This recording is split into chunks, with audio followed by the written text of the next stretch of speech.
back. Just got back. So see if anybody's on here. See anybody talking about anything? See what's going on. Get myself together. It's a lot to get through. I know that some people may be coming through, some may not be. If I don't see nobody here, I won't be here too long. If what's up? What's happening? How you doing? How you doing? Glad to see you coming through. And you saw my videos today. If you saw them, thank you for the Reggie Bush one. I did that video. Um, I did that video a few hours ago. So thank you for telling me about it. I think it's absurd. Um, he should have been. He should never have had his Heisman taken from him. I think that's absurd. So appreciate you bringing that one to light. I had heard the rumor that it was going to come back to him. Part of me almost thinks it was because OJ died or something. It's some twisted something I be thinking about, but you know, I just thought it was absurd. They still making money off of SC, and they still making money because he went there. Some people, there's still some kids who go there and play ball because he was there, and he was one of the greatest USC running backs. You know, so I don't know. I just call it what I see it. Yeah, I picked that out, and you inspired me because I did my video. I don't know if you saw my Reggie Bush video. I did a Reggie Bush video, so thank you. You probably didn't like the video that I did because I said Jokic is more LeBron than LeBron. And I got some, yeah. But anyway, I'm glad you came up on that one anyway. Yeah, I appreciate when you leave me breaking news because sometimes it gives me a story if it moves me. But if you notice your Zach Wilson story, I ain't do no video. I don't feel that compelled to it. Yeah, I was thinking about it because I did the video and how he pounded AD in the fourth quarter. And I'm like, it's like he said, okay, enough of this. He's a machine. He is a machine. I mean, that guy, it's like I'm watching the 27, 20, and 10. Shaq can't even hate. It's like, yeah, you don't have to vote for me for MVP, but I'm just going to show you what I made of. I'm looking at this guy like, wow. That's who the truth is. Malone is his head coach, and Malone was offensive coach for LeBron. And I'm thinking that's it. Because he's like a bigger version. And if you watch how he compartmentalizes everybody on the team, I told you he's the X factor. And you think about the week he had last week, that dude's got ice in his veins. He's scary. He's scary. But you know, even more than that is Aaron Gordon. Because if you had told me Aaron Gordon was going to be a legit player and not just a slam dunk participant, I would have laughed you out of building. That might be the biggest pickup they made. That might be the one that sealed their dynasty. If they become a dynasty, he might be the reason. Because the way he fits and his defense and what he's doing, he's playing great ball. And Jamal Murray is a reminder of there's always that one that is just that good, but because there's others. And KCP is the best pickup. He left. Remember, he was on work release with the Lakers. Nuggets got him for like pennies on the dollar. That's a heck of a pickup. So I love their starting lineup. I might even do another video how far they go, and I might talk about their big front.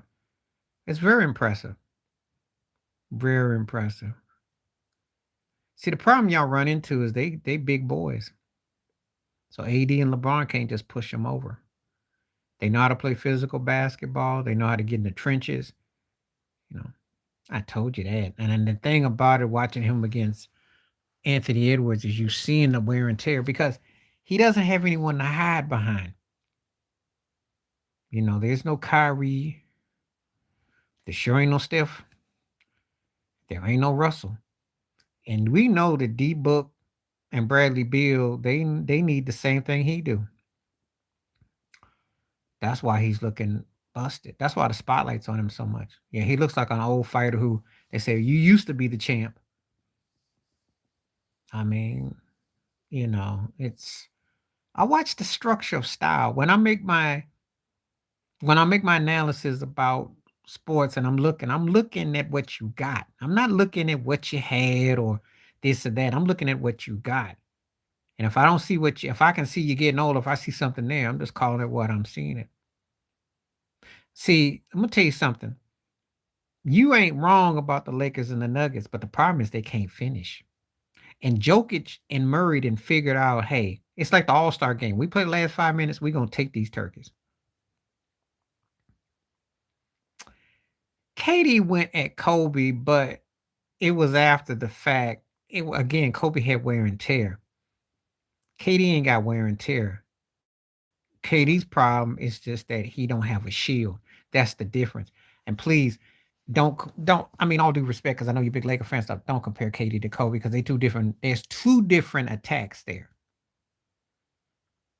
Kobe was a better all around player, even though KD can pass and he's a strong, underrated rebounder and a great offensive force. But Kobe played both sides and he went into what's happening? How you doing? You like my analysis of what? Tell me. Do tell. Do tell. Ant's going at KD like it's the old guard, new guard. It's kind of like how, if you want my honest opinion, it's kind of like when Kobe went at Scotty. If you remember was it the 99 playoffs? He went at him. That's what it reminds me of. Kobe going at Pip. That's how Ant's coming at KD. Because it's like, you used to be me. That's what it reminds me of. And Kobe was busting on Scotty. He hit him in ways that even when he scored all those points against Jordan, he hit him in a different way against Scotty. It was a different way. That's where I'm coming from with that. And this felt like a takeover, but it's also a message to D Book and Bradley Beal. You don't want none of this. And them trees that they got in Minnesota, you don't want them trees either. If they stay healthy, Michael Conley can make a couple shots. They might surprise somebody. I can't say. And McDaniels, I forgot all about McDaniels. They got a legit 4-5. They got a legit if they don't get soft. Yeah, I remember. Well, I'll tell you something. I remember when he cooked a young Damon Lillard. Okay, I can do better than that. He cooked a young Damon Lillard. I don't. When I look at a guy who could be a great player to another great player, if it's young and old, I want to be very careful how I go about it because, you know, sometimes it's the system, sometimes it's how it's played. The problem with Phoenix is they ain't played defense all year, and they too light in the cakes. Nerf is not that kind of center. Hate to say it, but the Aiden is when he got his lazy boy fix, he was probably a better fit for going against Minnesota. Nerf is not it. Nerf is just not it. The Nerf is not it. They gonna get their butt cooked because Rudy Gobert gonna have a double party. He been old, and you want to know something, Ted? He's your example of a role player because I really don't know what he do. He's a role player. He get hot, make some shots, you know. And I swear that guy been around for like 30 years. But the Clippers and the Rockets, and I don't know what and he always gets a job. Yeah, that's all he do. He's a shooter. And that's his role play. But he was doing that before Curry and all that. So that's what he did. But is he that good? I mean, he has those moments. He has moments. I'm not big on him, but he does. He serves his purpose.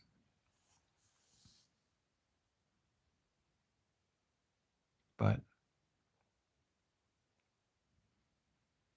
I know what you were saying, though. I remember, you know. And if you stay around long enough, you're gonna get cooked. You know. It's just that I like to think of guys that are next in line. I don't hold Tony Parker as next in line to Gary though. Great talent, but Peyton to me was a better guard. But when I see Ant and KD, I can see the changing of the guard. That's where I'm coming from. I'm like, okay, this is really how you used to be. And besides, Gary was the leader of that Sonics team. Tony Parker got better over time.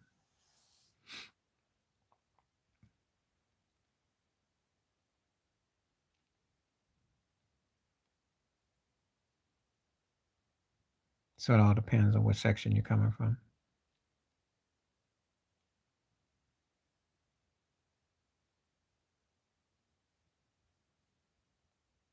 So,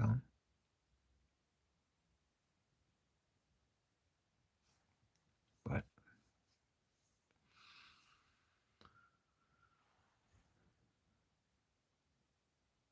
I'm not making no wages because what's up?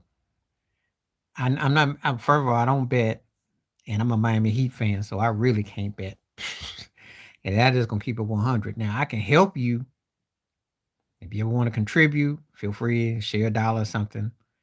If they ever give me or something, but I'm not betting on. I'm not betting on nothing. My team ain't that good enough to bet. That's the only team I would bet on. I don't bet on nobody else. I can tell you who I think should be in the finals. I think I'd make a strong, educated guess, but I'm not betting on nobody. But I'll help you though. You know, I think right now, Denver and Boston look like a showdown. That's to me. And I take the Nuggets in 6. Just saying. But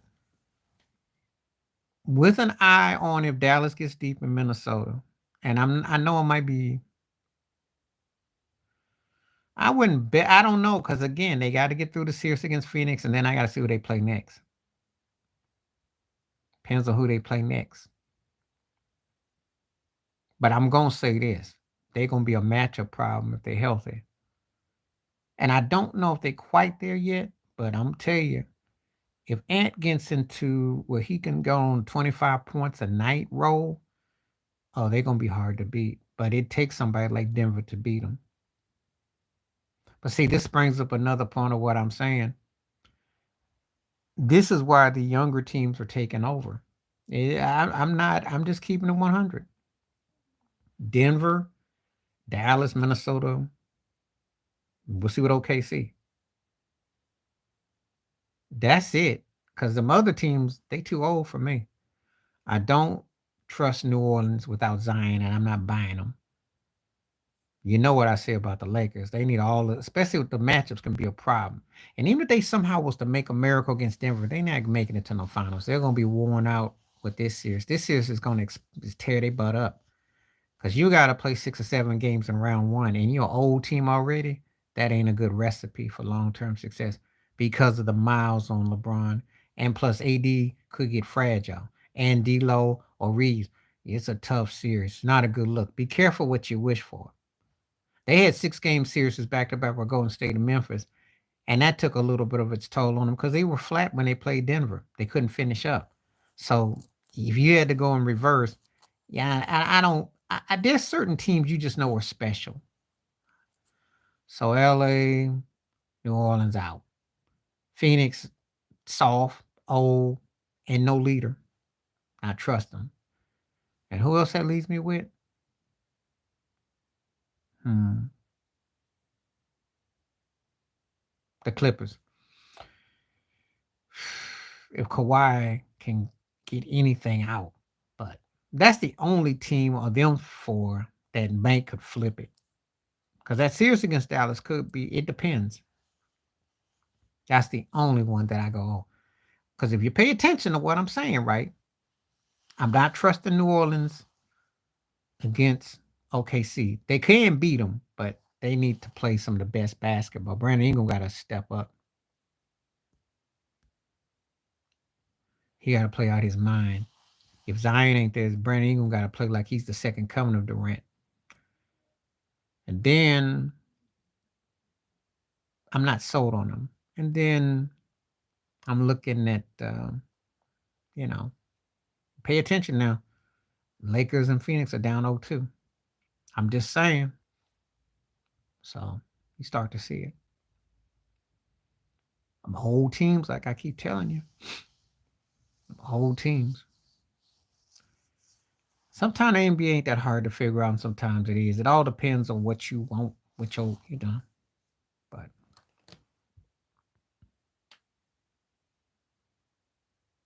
so, but yeah. And in the East, I know you're going to ask me. I told you Orlando wasn't ready. That's a nightmare for them because Donovan Mitchell and them can beat them on the perimeter. That's a nightmare series for Orlando. They young pups. They'll be back in a year or two. They got to get a scorer, not Clay. They got to get somebody that can score with consistency and maybe a couple pieces off the bench. He should be thrown out of a game. I find it very offensive. You're a fan of the game, but it's hard to figure out.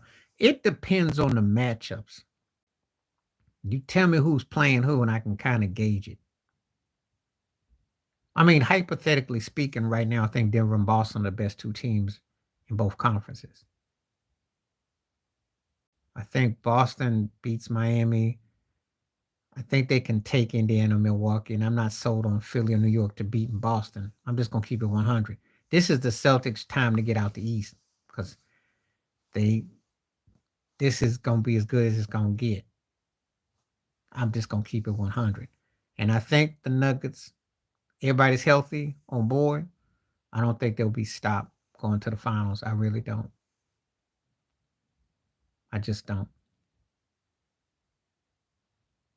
I think they'll have some battles, but I don't think I don't see no one that can beat them. Not if Jokic is playing at this high IQ level. I just don't. Well, they got some refs on their side, but it don't really matter if you don't finish up the deed. How does that turn out? They've only got one finals to show for the Tatum and Brown era, which has been like 7 years. So the refs ain't helped them out. And they ain't really done anything, a substantial. They got one finals appearance. But this is probably the year to get there again. I'm just saying. Of course, if you're a name and you play for somebody, you're going to get the rest. That's what Gilbert Arenas I did that video about. It's always been the case, Ted. Ain't nothing new. Magic and the Lakers had it. Bird and the Celtics had it. Isaiah didn't have it, though. But Jordan had it. I mean, but that's nothing new. Superstar League, they pushed the agenda. Shaq was the most difficult person to qualify.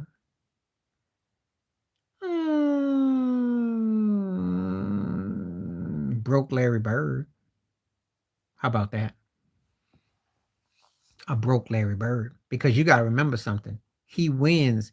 He'll get past Pierce. He'll be compared to Larry. When you think about his numbers, he's a more prolific scorer than Pierce. He'll be more compared to Bird. One call him a broke Pierce.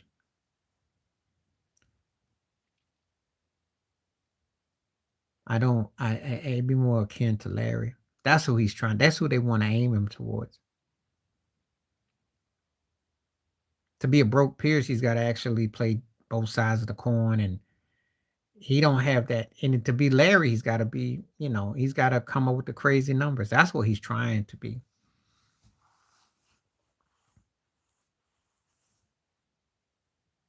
Right now, I just look at him like a broke Steph. I was around when that happened. And I remember the 63 playoff performance because he was moving his ankles in that playoff game. They just didn't have nobody in that 3-game series. And he wasn't quite ready yet, but he was carrying the team. They didn't have anything to work with. Let me tell you something which people don't know or don't really know. That's back in the day when you was a scrub, you was a real scrub. You could be stuck with some real scrubs. You ever watch, when you watch TV wrestling and there's a scrub and he always gets pinned all the time and he's got a real whack name, like his name might be Mike Wall or it might be Paul Dore. It'd be some old pent name. Well, that's what Jordan was playing with. He had this dude named Granville Waiters who ran like an old man. They were old and snorting cocaine. Well, the 84 era. They were old. Those guys were past their pre-Kim prime. Look, as much as I love George Gervin, he was, it wasn't the same dude.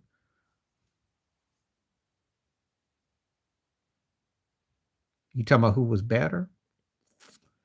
I'm going to give it to Antonio because he did more. McDyess was a better athlete, but Antonio was a better scorer and player to me. Yeah, it'd be some old pent name. And he played just like his name. He sucked. It was like, oh boy, you just knew it. Like if we get in the wrestling ring against Ric Flair, somebody's gonna get pent. Me and my homeboy used to do that all the time because we used to clown the names. We'd be looking at the name and say, that's a Buster name. Even your name was a Buster. So, you see things unfold, you know.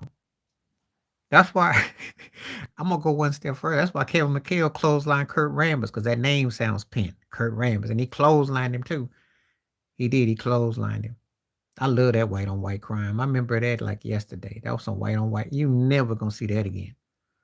But anyway, um, now Braun and Jordan are two different spectacles. That's two different things. Yeah, that's how it was back in the day. Braun doesn't. He feels that the league makes them wait, and they wait on. It's a different era. I remember watching wrestling back in the day, and there was this dude named Thunderfoot, and we were dying. We knew he was gonna get pinned. I can hear the ding, ding, ding, ding. He's all knocked. I mean, yeah, you stuck with some old Buster name. You know, I remember when was it Randy Brown who played for the Bulls in the '90s? We used to call him Randy Doodoo Brown. We just clown because he played like. I mean, sometimes you just knew.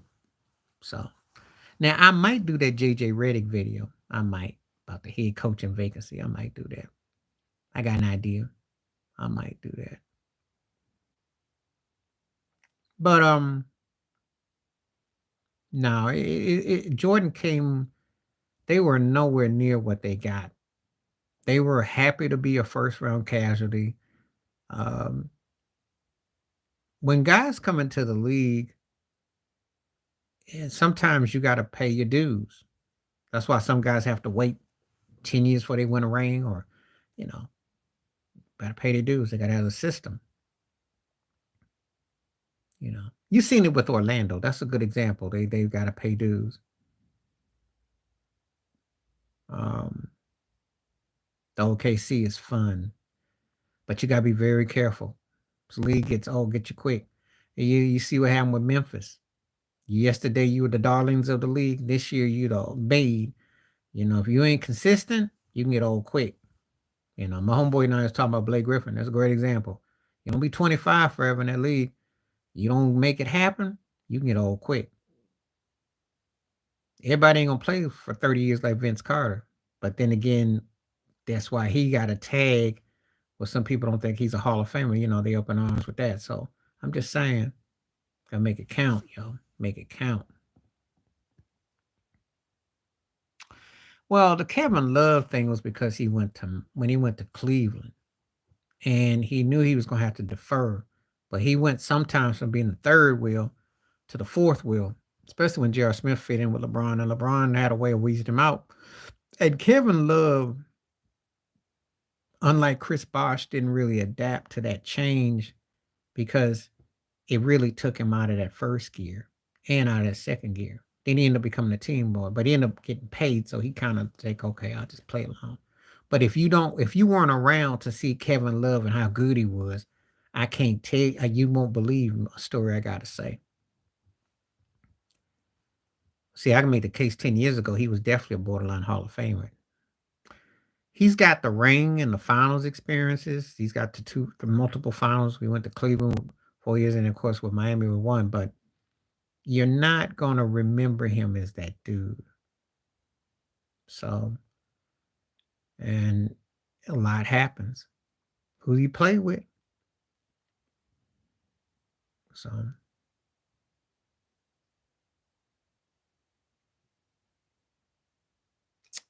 I'm taking Bosh because you could do more with Bosh. Kevin Love could score and rebound, but Bosh gives you inside out offense, defense. I never looked at Kevin Love like he was going to be the second coming. And he had some big time numbers, but the Timberwolves weren't no threat. That's why LeBron got him for a pack of annihilators and some coke. Basically, got him to Cleveland. They didn't think that much of him. Whereas when Bosh was with Toronto, he was a double double man, and he was a top tier player, and he fit in good in Miami because he did more.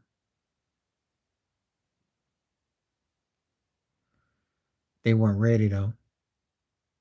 You thought so? I never looked at Love like Luca or Larry Bird. Thought he had a very strong game, but I don't think they had the right pieces around him. He would have had to have a couple more pieces. I just didn't think he had the pieces. Well, the problem with OKC, Harden wasn't Harden at the time. He's off the bench.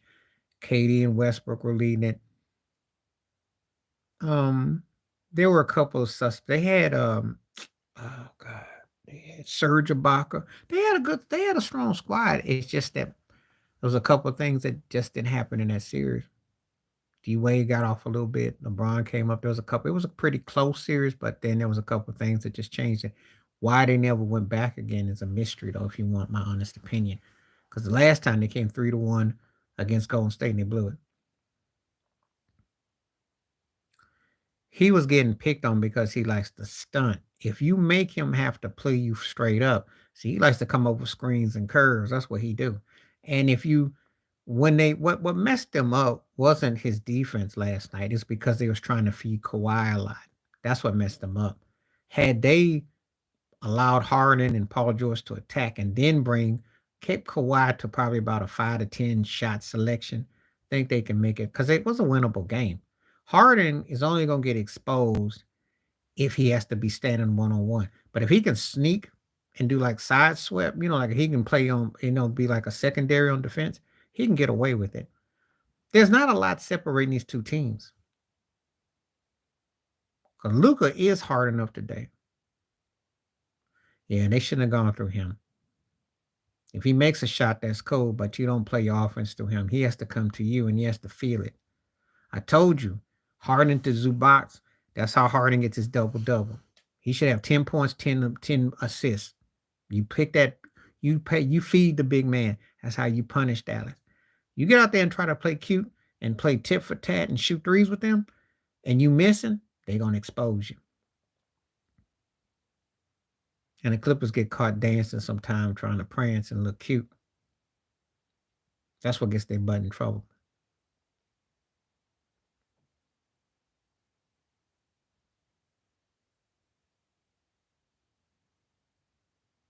And I'm not going to say that they um,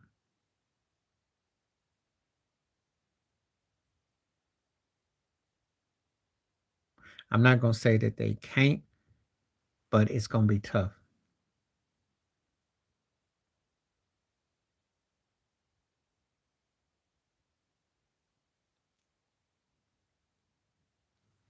Yeah, they might. They might. They might. But that don't mean they're going to win. That's a pretty evenly matched series because, again, if Harden can score, Paul George gets his, Kawhi gets his, well, he was mentally injured in the head. He wasn't going to be a factor, no way. Not in this series. It's not a good series for him. If I'm Dallas, though, I want to shoot the ball. I want to pick and pop. Don't let the Clippers get into set motion. So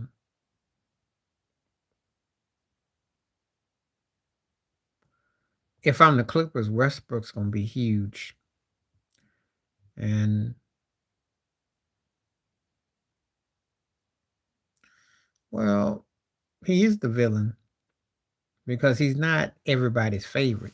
And that's a lot brought on himself.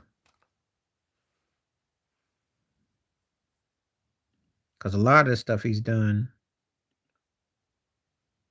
to himself.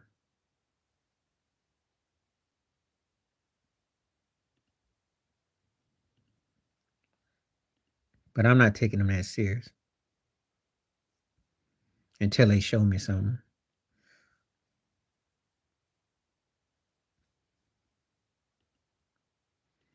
I don't know why he talking about he the villain. Shoot.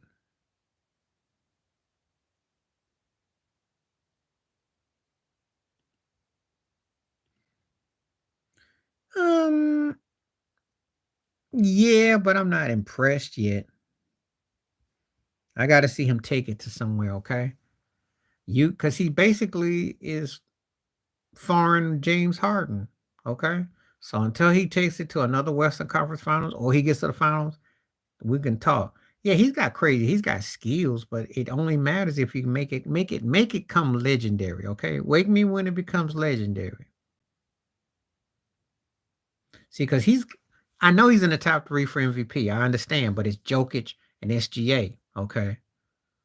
But there's a reason why, he's kind of like, okay, you got to make it count.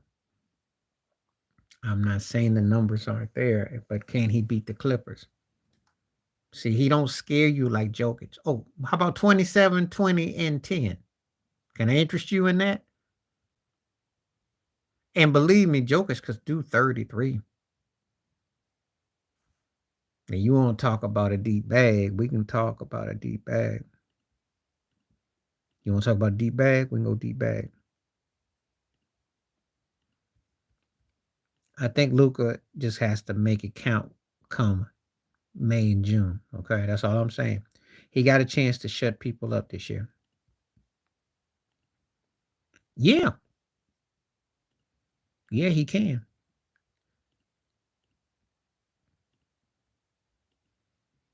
Because I'm gonna let you on the secret. You didn't? Did you watch that last few minutes against the Lakers when he was pounding AD like get out of my way, treating AD like a rubber stamp? Just smurfed him. Yeah, he can get 40. He can get 40 because he got handles. He's powerful. He got moves. You can't stop that. He can bogart you. If a man can sit out there on the perimeter and direct that team and get them guys, yeah, he can get that. Yeah, he can. Actually, if you're the Lakers, you want him to go for 40 and 20. You notice in the video I did, I said, get out of my way. Because that's what he did. I was looking at the thing. I was like, he's like, get out of my way. And he's like, okay. I was cracking up. I was like, oh, so the NBA don't like you. They think you saw, and you can't get and this guy's just bullying you out the way. Get out of my way. I need some points. It was hilarious. He's soft because he's played great. But it's because, when I growl like, oh, or because when he fell, you were scared. When he fell in the Nuggets line bench when Jamal hit that shot, I said, that could be 5 months right there. I said, hope he gets up. I felt bad for him because if you think about that whole LeBron missing that shot, Jokic comes down, hits Jamal, and AD's the one. If AD was handled the right way in that game, he has 40 points easily. There's no reason why y'all should have lost that game. And we don't know how good he could be. But when you play with old Lestat, and they asked him, he said, Jamal Murray hit a shot. Like, what's wrong, AD? Jamal Murray hit a shot. Like, yeah, I know he hit a shot over you. But you ain't saying it's a clutch sports hit you upside your head. That's what you need to say. Stifling you. I don't know. I don't know. I know one thing. If y'all don't get out the first round or y'all get handled in 4 or 5 games, there's gonna be some heads rolling in La La Land. I know that. And your head coach could be gone. He could be. I've had time to watch AD. And he tried to be funny. So yeah, I watched him and it's a deadpan humor he's got because he always like he high too. Oh, Albie Shear looking so. Prince too, kind of like Prince a little bit too, like somewhere between Prince and Albie Shear's cousin. Anyway,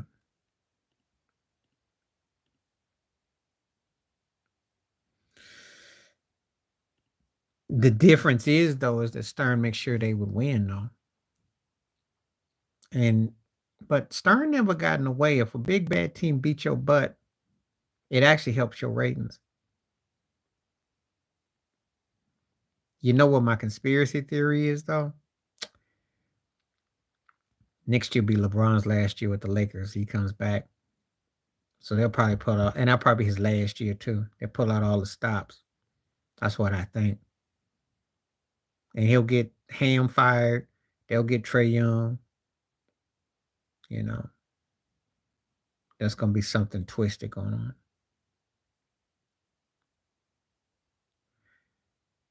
No, it don't sound bad. They don't deserve to get out the first round. If you ain't playing, if you blow 2 games on the road when you caught the team napping and you don't play them 5 out of 8 quarters, you don't deserve to win.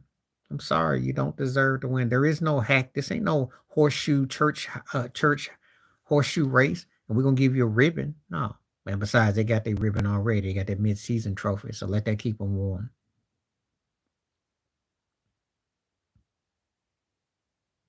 You know, they don't have the depth. Okay, let me get that. Thank you. Thank you. They don't have the depth to win. That's just a fact. I was watching, oh yeah, Ted, I was watching Joy Taylor and them, and they tried to come up with excuses. And your boy used to play for the Packers. He was up there trying to talk, and Shady was trying to, even Ultra was making sense. Ultra was making sense. I mean, it's like you're just not, sometimes a bully get punched by another bully. That's what's up. And that's what you're dealing with. Yeah, Greg Jennings. Oh, it wasn't Greg Jennings. No, it was the other one. James, he's got the fro. It's not Jennings. I know Greg Jennings, it's the other cat. Um, James something. Because he's James Jones. Yeah, he a hardcore Laker fan. But he was sad yesterday. I was watching him. Because they was trying to, Alcho was saying, is it over? And Skip and Shannon was crying. And,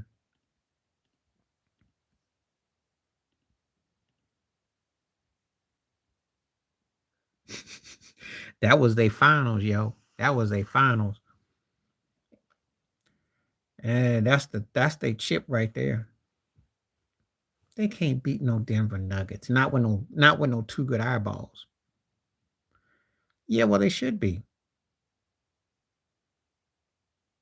I mean, if we're talking about equality and fairness, well, they should be. And she ain't gonna come out and say nothing about it because she's the white maker. She's the Pillsbury Dough girl. They not gonna, she ain't got nothing to say. And often than not, people expect their white counterparts to speak out on issues. They not too many of them because they know they're privileged. So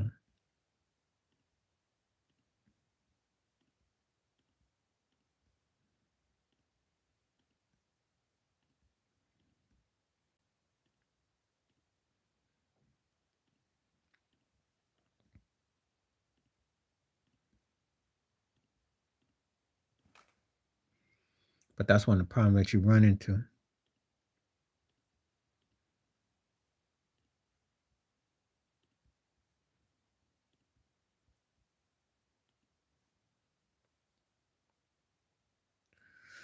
I'm not worried about her because first of all that what you saying is true, but she got no jewelry. Like Angel Reese said, jewelry. So I ain't impressed. You got all the stat padding, all this and that, but gets served. Every time it come up money time, her butt gets served. So that's what I stand by. I stands on it. They tell me all the time second place don't matter. So I'm saying, well, hold Kaylin Clark to the same standards. That's how I feel about it. Anybody got a problem with it? Let me know. We can deal with it.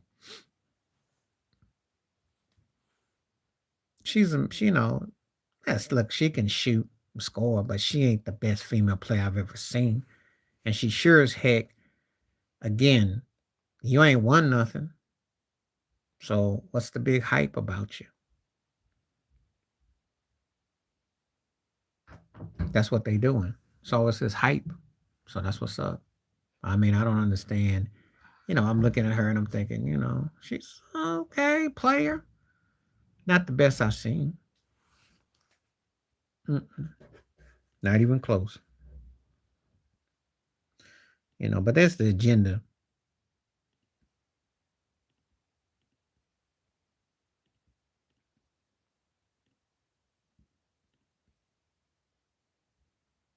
Oh, I know she was. Well, she did that what spread out, but yeah, I know she was.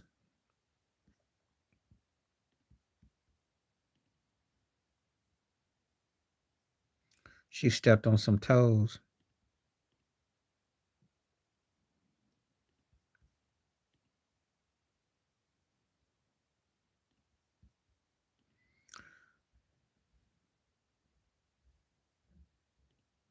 Well, one thing about it is they don't, she got threats because she was speaking out.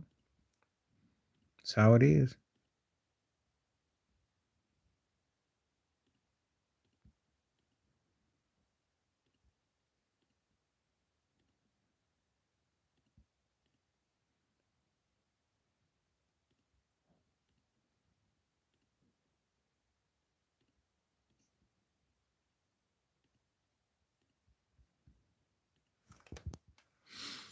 So she did do, but they watching her.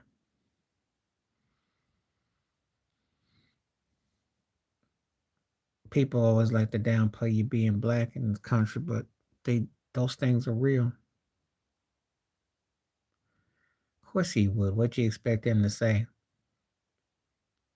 But Steven Jackson clapped on him. I did a video about it. No one cares about a draft outfit. Only some self-hating coon would make a comment about that. Most people, athletes, whatever they wear at the draft, says he's going to be kind of loud or something. Yeah, I laughed because Steven clapped on his butt, and it was true. I'm so tired of Whitlock. You know, he's always got something to say. A big old ham hock head looking turkey, you know, just always like crying and moaning. Once in a blue moon, he's a broke clock. That was right. But a lot of his times, he just don't have no batteries. Well, see, first of all, I didn't watch it because I don't really watch the WNBA draft like that. And I guess they trying to, who you trying to appeal to? Because if you believe Andre Iguodala, and I've never did that video. I'm not gonna do that video. But I remember what he said in his book about the WNBA and mm-hmm. And then they might be trying to make him look pretty. I don't know. He said they look like dykes. That's what he said. He said most of them look like dudes. That's why they wouldn't have him on ESPN because he had that book come out. You go look it up. Came out a couple years ago.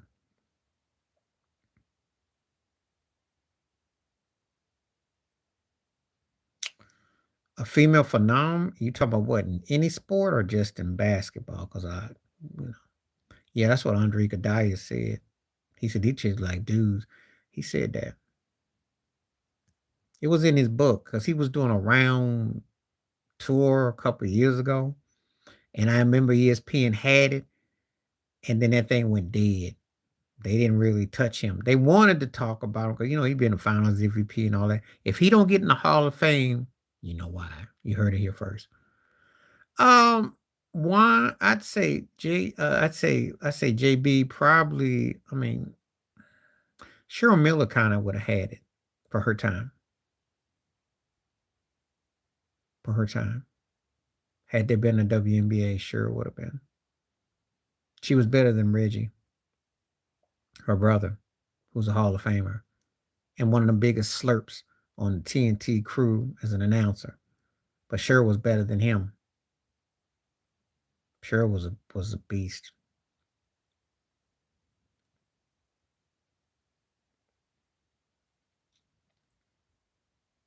She had appeal too.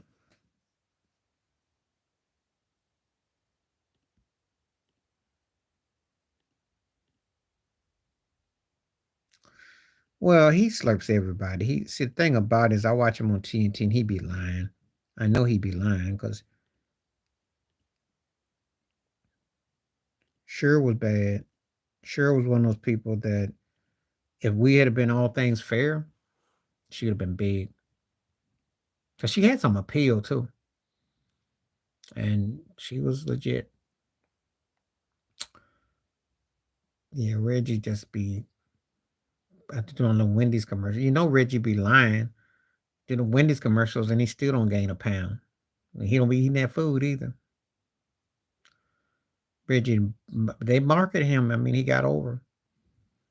I'm glad for Reggie because after what happened with that wife or something, with them house fires or some crap, glad it's something. It's been low key with Reggie though. Oh, Reg. He's not slurping like Reddick because he actually has a career. Reggie actually had a career that mattered. So he don't have to slurp like that. Reddick's got to slurp and be swallowed up because he never had the career.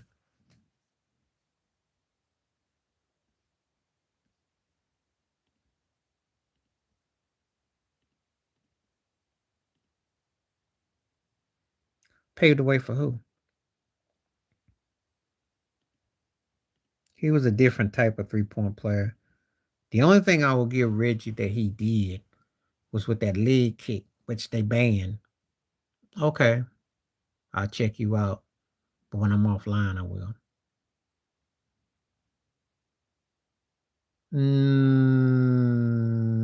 Clutch shots, I'll give you. 3-pointers, not so much. I mean, it was big, but then Ray Allen came behind him. See? Yeah, because so he used to stick his leg out like so, and he do that kick. So when you go behind the 3-point line to guard him, he kick you. And it was the Reggie Miller kick because Dirk did it and Durant used to do it, and then they outlawed it. It was the Reggie Miller kick. That's how he got spayed. No doubt. Yeah. Are you and BP? I'll check you out probably on. I'll type it in on.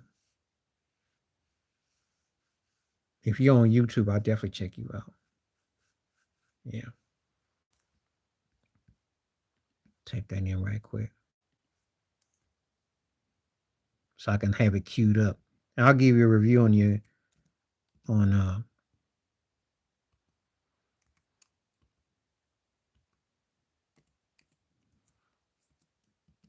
I'll give you a review on YouTube. Well, Karl Malone did, but it wasn't.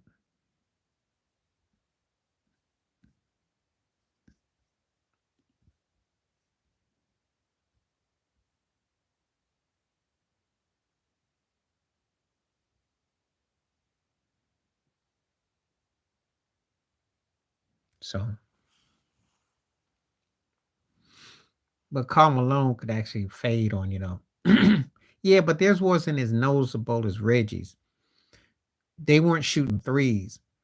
And the other thing that Reggie did is he kick his foot and then fall into you. That used to be an offense. That used to be automatic against the defense. And you notice they stopped Curry from doing it. Now when they fall in and you lean, that used to be a 4-point play or 3 shots. They don't do that no more. That's the Reggie Miller rule. Because Reggie was notorious for that. Because he would frail you. Because remember Michael Jordan said he said he pushed off like a girl. He said he like a chicken rooster like a woman. That's what Jordan said because he did a little thing. Yeah, Harden did because he pushed hard with his beard and then he pivoted and moved. He kicked his feet, but he never used his feet. Reggie used his feet.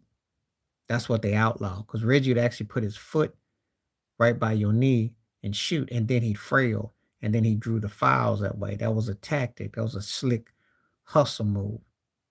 They outlawed that. Dirk tried that. Dirk did it, but Dirk was now. This is the thing. Dirk had that high fadeaway follow through, which worked. That he got over with, and Durant used it too. They just outlawed it though. But that was the Reggie. That's the only thing that Reggie Miller I will give him credit for as far as that go, because he was using it as a weapon. It was a good decoy.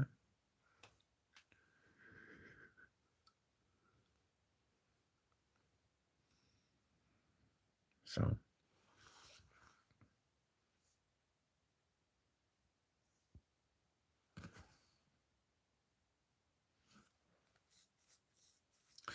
yeah, well he fades, but he don't get a. But see, he's not prolific with it though. That's the difference.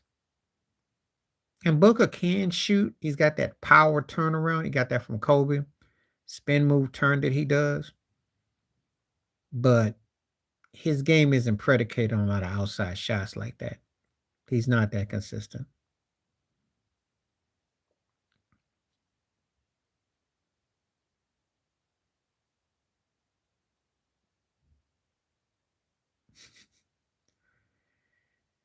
Yeah, it was a different era though. Different era. People didn't care about that mess. I remember when I saw Charles Barkley draft night, he was like somebody's deacon. They didn't care about that. Because back then you were broke. Yep. I go one step further. So if you remember game 6, Jordan had that bandit over his eye because Reggie pushed him, shoved him out. That was a different era. They didn't trip like they do now. He pushed him out the way. Pushed him out the way. Jordan almost made that one shot. That was a crazy. Jordan was mad too. Jordan was like, "We're gonna get him next game." That's how intense it got.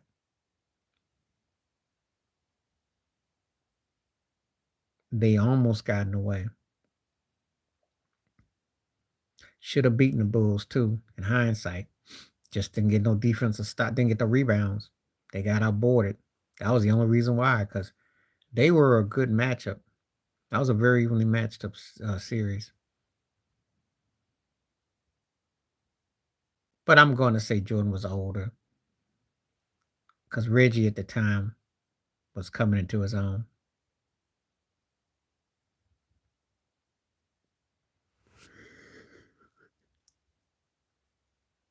When they stuck Scotty on Mark Jackson, that was a turning point in that series at first.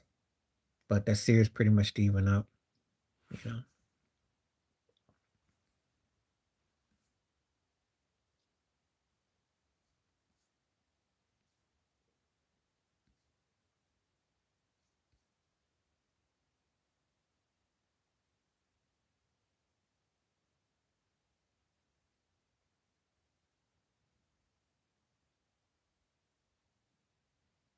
Jalen Rose versus Pippen as far as what? As far as what? I hope you talking about their college career because you ain't talking about their pro career because that's a blowout. I like Jalen, but let's come on now. He was never in Scottie Pippen's tier. Never. You know, he made a couple All-Star games, but he wasn't no Scottie Pippen. Oh yeah, it was good. What happened was when they brought their bench and Travis Best too, and he played good. They just didn't get no boards. That last 5 minutes in that game, they were up by 5, but Bulls out hustled them. They couldn't get no boards. They missed opportunities of hitting the glass. I tell it the story. One of the reasons why I would take that Bulls '90s run over teams that thereafter, especially when we get to Golden State onward, the dynasties of the last 10 years or so, because Rodman was the difference maker. That's just in a nutshell. And not getting that glass was the difference. Yeah, Derek McKee didn't get it. They didn't hit that glass. You'd ask me about basketball back then. A buddy of mine know why I used to say this. '90s till about 2010, I had a famous slogan, booty in the glass. You had to have your butt in the glass. You ain't got no booty in the glass, you ain't getting no jewelry. That's how it used to be. And that's the reason why a lot of those teams didn't win. He was old and he was breaking role playing at the time. But they had enough to probably have beaten Chicago. They were close. They were close. And from a purest style technique, probably the best chance anyone had to beat the Bulls in the 90s, outside of what Orlando did. But I mean, I'm talking about a team, they just didn't hit the glass. That's all. Didn't finish with the boards, got out hustled. That game was winnable, game 7 in Chicago.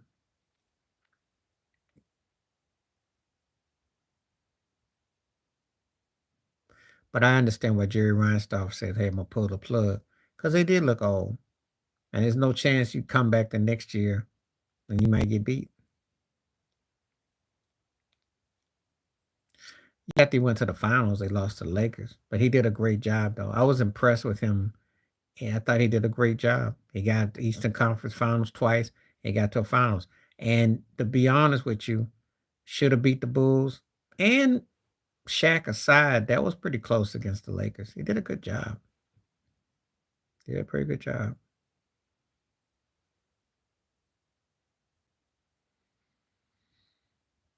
But he probably quit coaching because it's a stressful job. And let me be real with you. He was the scariest force on the bench. I always say, don't let your coach be the scariest thing that you got on your pine. He was. Reggie was never no Larry Bird. Larry would have figured out the Bulls. And he would have figured out Shaq and them in the Lakers too. That's the difference. Yeah. He'd have figured them out. Just like Jordan would have figured out Golden State. When I say figured out, I'm talking about old school heads who knew how to, you know. LeBron never did figure out Steph and them. Mm-mm. Not from an IQ perspective.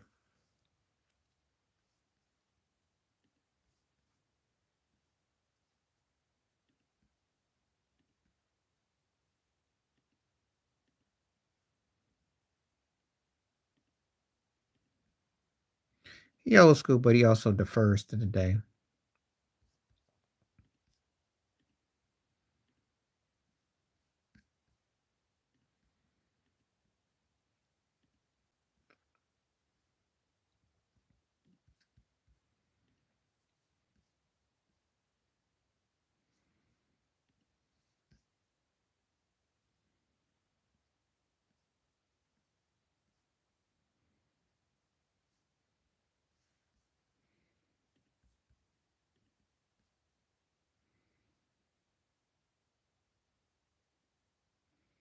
I think the fact that he studied his opponents and that he was sizing up things. I think that's what makes it. That's the only thing.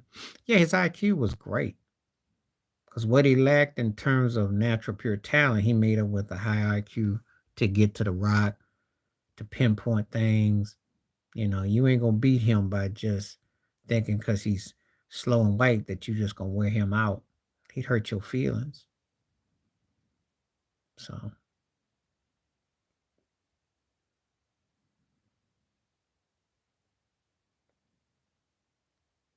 and just an incredible cat, man. I hold him in high regard. His overrated skill. The ironic thing is probably his ball handling, if you want to be honest, because I saw Michael Ray Richardson pick his pocket. You could pressure him. Sometimes he might be trying to, you know, when he's running the front court. When he's on a break, that's afraid that could go anyway because he wasn't gonna mess that up. It's when he's bringing the rock up that could have been overrated right there. The times he loaned himself.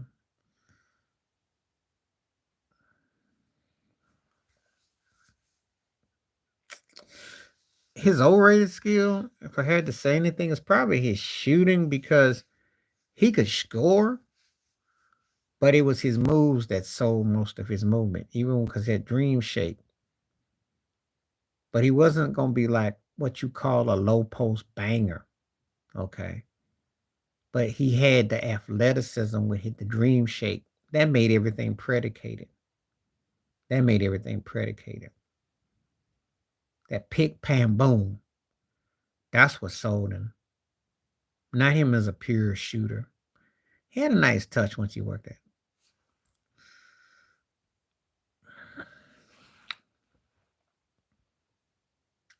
I think his basically finishing as a team leader, because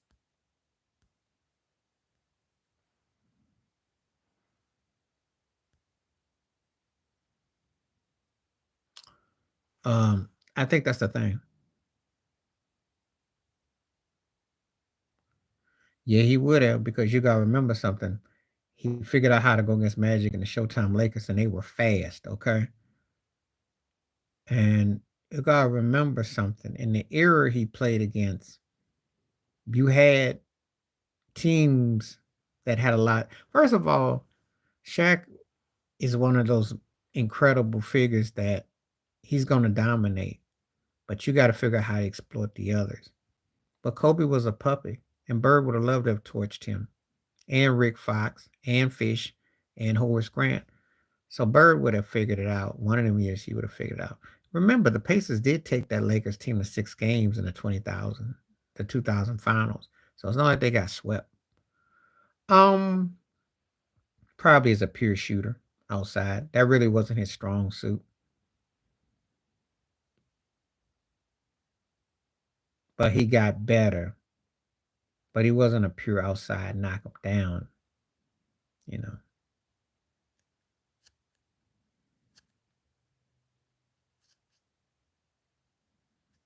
You know, that's not why he got his reputation.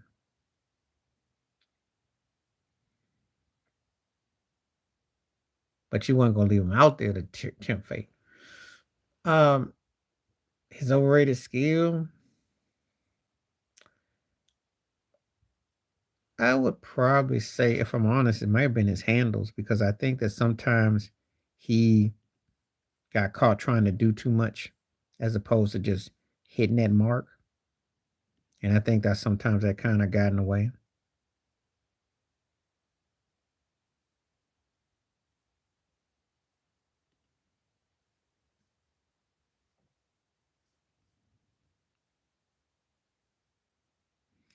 So that's my talk with that. Think his handle sometimes, because sometimes he got caught trying to, like I said, he kind of got caught trying to do too much.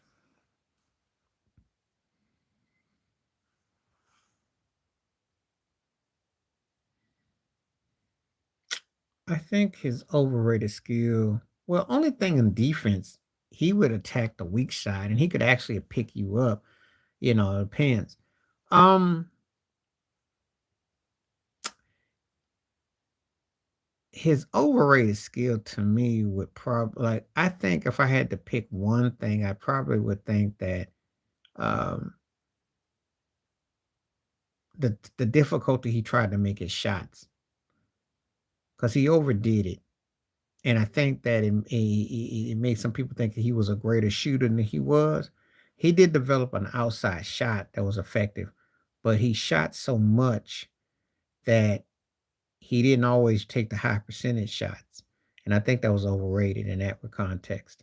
I think that's the thing that hurt him, because he shot the rock too much as opposed to taking it to the hole or shooting a nice fluid shot that 10, 12, 15 feet, as opposed to always trying to, you know, shoot a range. That came with time, but sometimes he did it too much. I think it was overkill.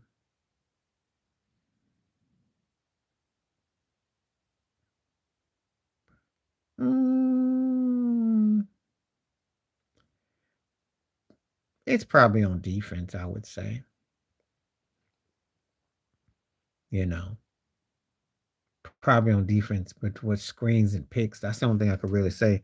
I didn't have any problem with him.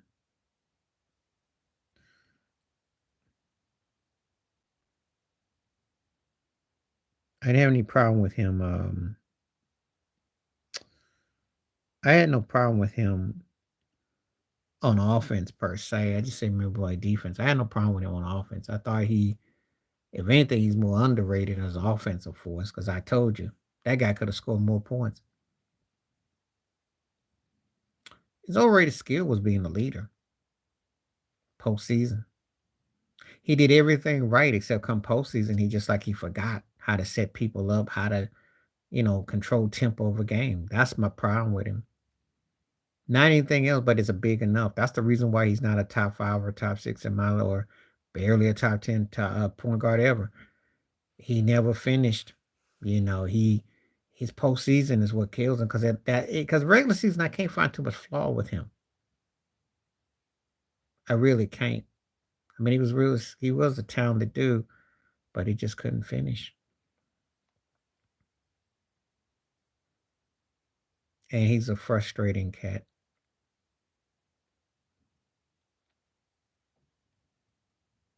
Defense, because he don't really play no defense.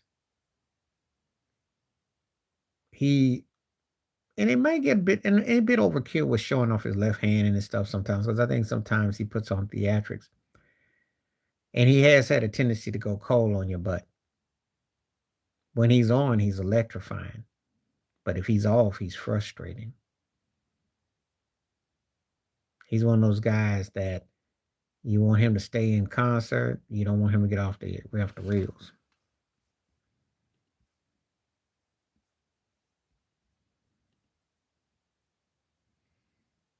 Um,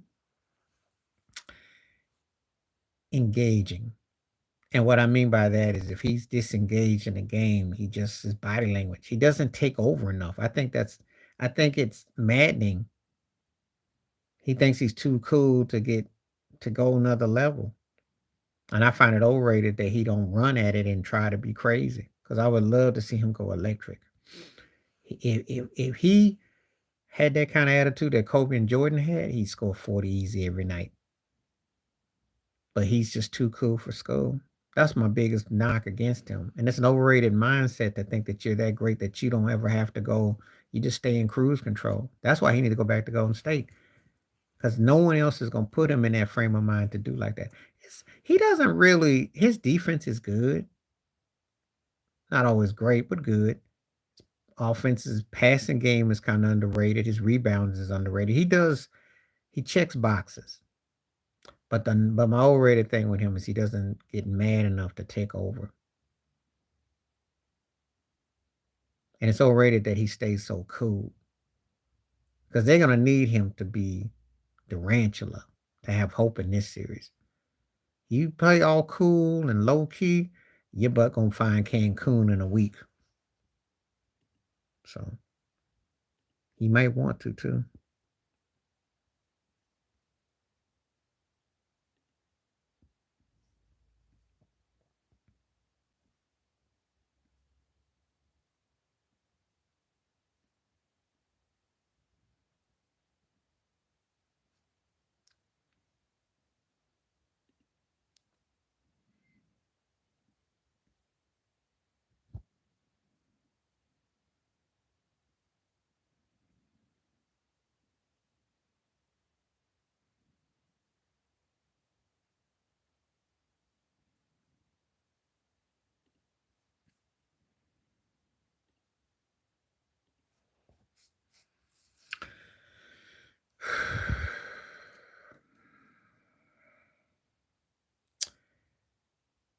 I think his overrated skill is his outside shooting. It's compromised. I know you're going to blow the 41% 3-point shooter, but why he settle for something that he really isn't that consistent with, as it cost you a game the other night? He tends to fall in love and recycles the same old thing over and over again. When everybody knows his strength is running to the hole and being mad. Steph, because he can beat you anywhere on the court. It's hard to beat a guy who can beat you anywhere on the court. This guy is the reason why cats shoot logo threes. This guy can cross you, hit you from mid court. This guy can do parking lot shots. That's not going to be too many people that's going to match that. Now, that's not saying AI don't belong in the conversation, but he can't shoot like that, man. He can't take a game like that guy can. And it's not going to be fair. That Steph's, it's built differently. It's built differently. If we play in the old school way, it's AI because pound for pound and pounding and all that. But when you add the parking lot and what Steph can do, and he's got handles and he can go hard left on you, he can cross you, he can be he's a matchup nightmare. And you really gotta guard him full court. He pop on your butt. No, no. I still remember that game against the Lakers. He missed a long 70-foot shot, but Dwight Howard had this look on his face like, that guy. He had this look like when Steph shot that ball, that was something different. It's kind of unfair to compare because it's two different eras and times because Oscar didn't have the 3-point line, and so I won't know. And he was a triple-double machine. That's actually a better argument with this one because he was a triple-double machine. But I still got to say Steph because of the fact that he changed the course of the game without a center, without that. I still have to give him that edge. His bag is hard to beat because he covered so many freaking bases. But Oscar Robinson is a strong.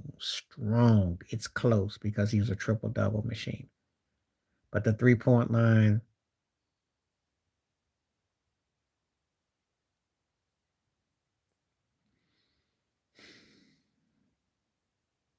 this is close. It's close. I'll say by a chin of a hair. There really ain't no wrong answer here because this is how close this one is.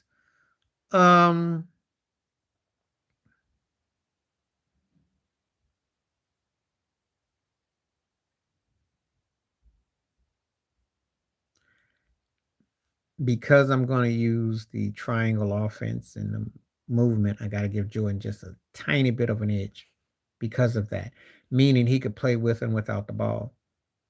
When you mention others with Steph, it's because they were ball handlers. Jordan could move. Jordan, to me, the best thing I can say about Jordan, if you watch the triangle, is he moved with and without the ball. He rotated on you. He could move constantly. It's like he's, you know, and that's a skill that's one of his underrated skills, playing without the rock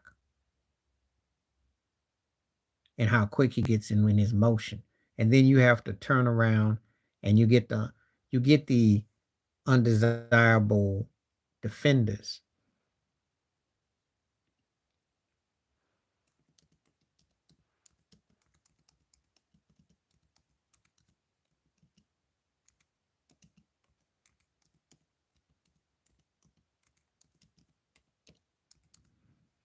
But it's close though, because I have to take in consideration again, it's close. I'd actually put them two kind of like real close because of the way they put the pressure on your offense, you know.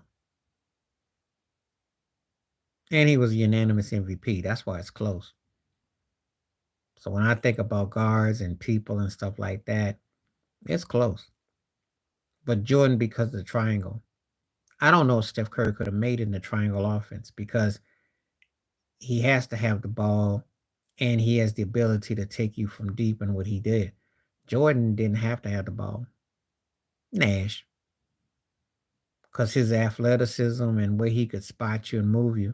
Plus, he's 50, 40, 90 dude. He was one of the few to ever do that. 50 from the field, 40 from the three, and 90 from the free throw line.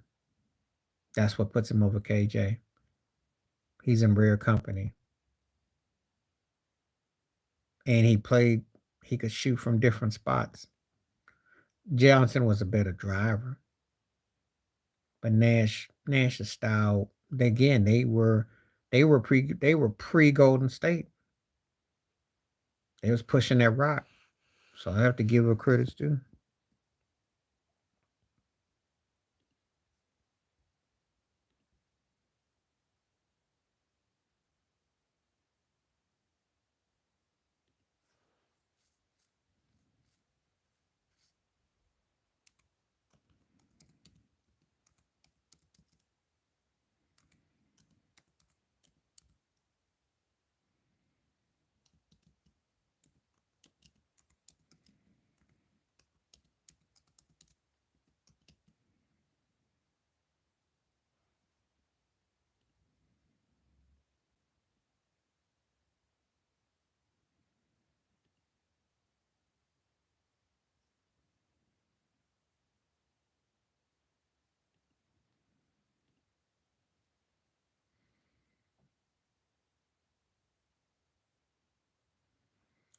What's up, time?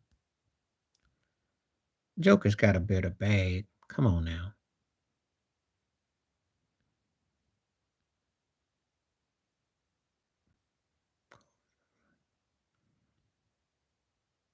Joker's got a better bag than KG. That's not even for discussion. KG was not the setting his teammates up situation. It's a big difference. I never looked at Garnett. He could play multiple positions, but with Jokic is a machine. Can't compare that. Can't compare it. Can't compare it. What Joker does is top of the key, and he brings everybody together. I never felt that about KG. KG had Stephon Marbury talking trash about him. You know, you never gonna hear Jamal Murray talking about Joker in the car parking lot. Come on now.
Yeah, I'm not even gonna dignify. That feels like troll level right there. I mean, I like KG, but we don't. You know what? The Garnett then fell off so much in the radar, and his game was never as fleshed out as Joker's. It's like I always say. There's tears to this. We're talking about a guy that's going to be amongst the all-time greats when it's all said and done. We don't look at Kevin Garnett in that level. He's great. We don't put him amongst it because he got pounded by Tim Duncan.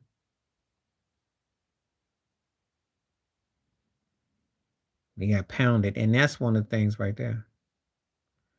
It's not about the help you had. It's about the effort you put in.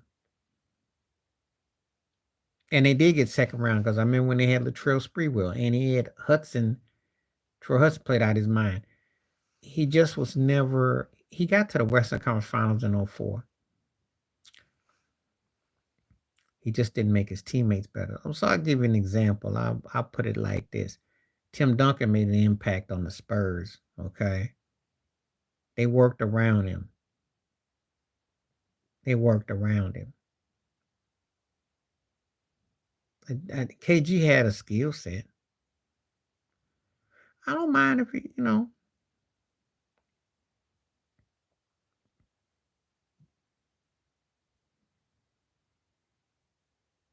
I don't have no. I mean, you can root for who you want.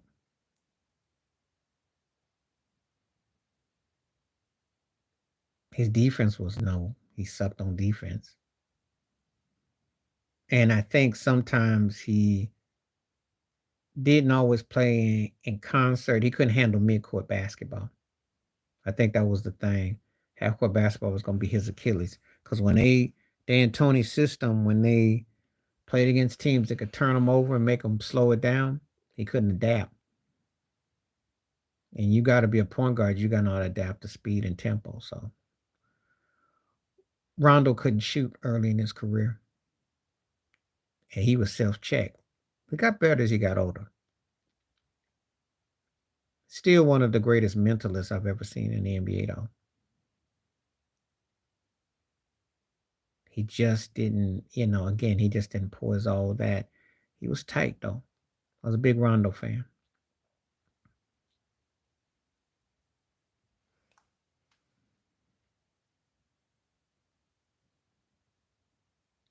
That's a good question, too, HC. Because I never get asked it about what I thought was Nash's overrated skill. I think the biggest thing is like when I watched them in the playoffs, especially when they had to play half-court basketball, they couldn't run and gun. And see, you got to know how to adjust to tempo.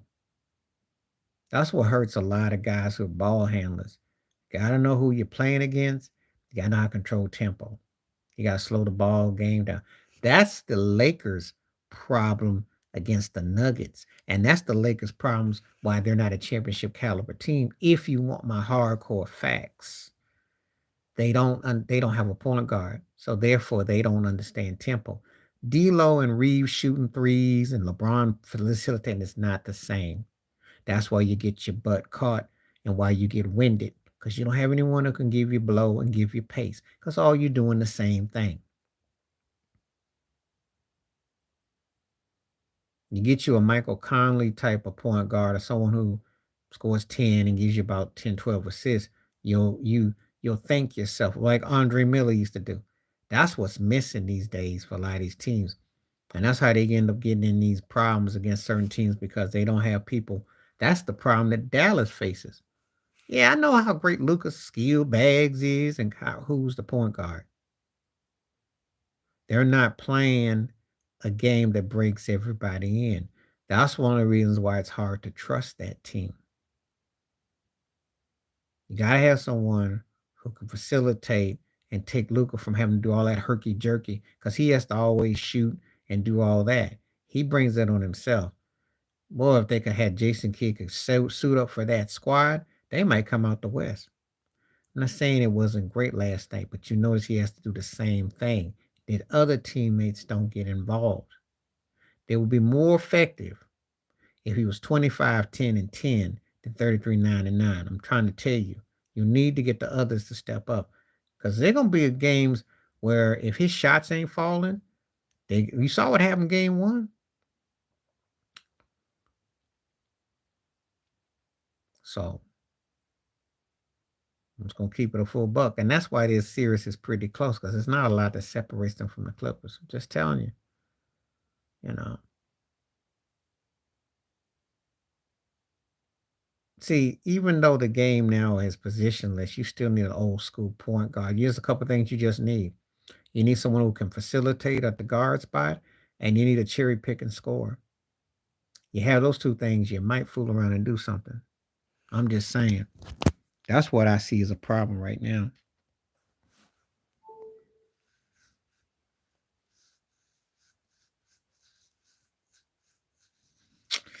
Not when you're shooting them Euro stepping and you're shooting them 30 them fadeaways. He's an old school now because he don't have much left in the tank. It's kind of like by default now, though.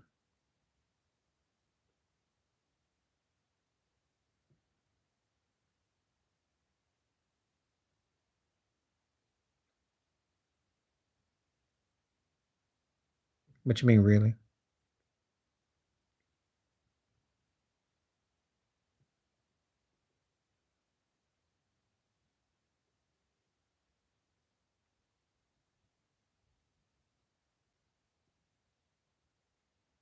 Because his skill system fall off. That's why he can't really facilitate the court. Yeah, he'll give you a game where he may score, but even that game against Dallas, he was pinpointing to what I said to Zubac, he had to play point. You know, he didn't. His old game wasn't predicated like that. He never fed Dwight Howard like that.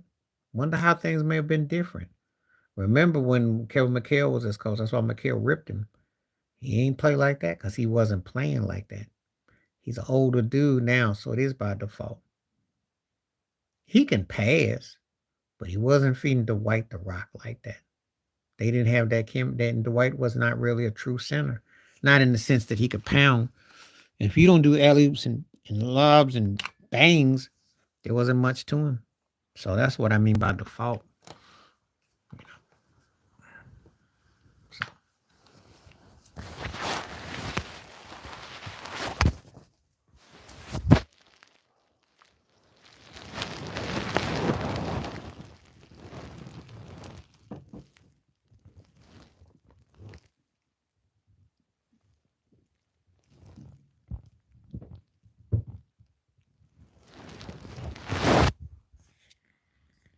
anyway, see what's up.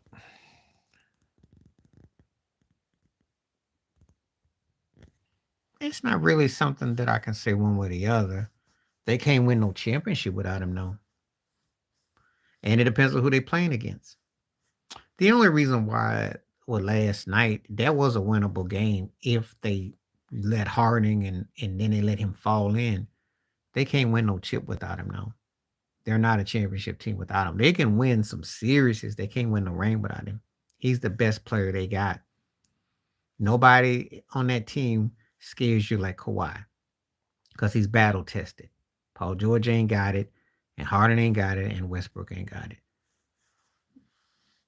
They might play better in spurts, and they might beat some teams. They can't win no chip without him, though. I'm not gonna ever agree to that because I know how good he is. I have a problem with him because he be on that workload management, and people done forgotten how great he was. That's my knock against him.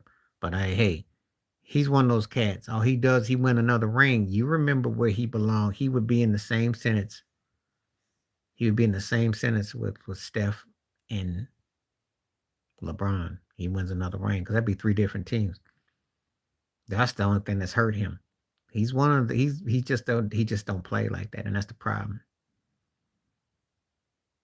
You're forgetting how great he was. He's done that to himself. I'm gonna be on for a couple more minutes because I'll be like an hour and a half. I gotta go eat. But that's my thoughts about that. I mean, that's a good point that Tom making to an extent. It depends on who you playing. Depends on who they playing. I don't buy them without him, no. Not for a chip run.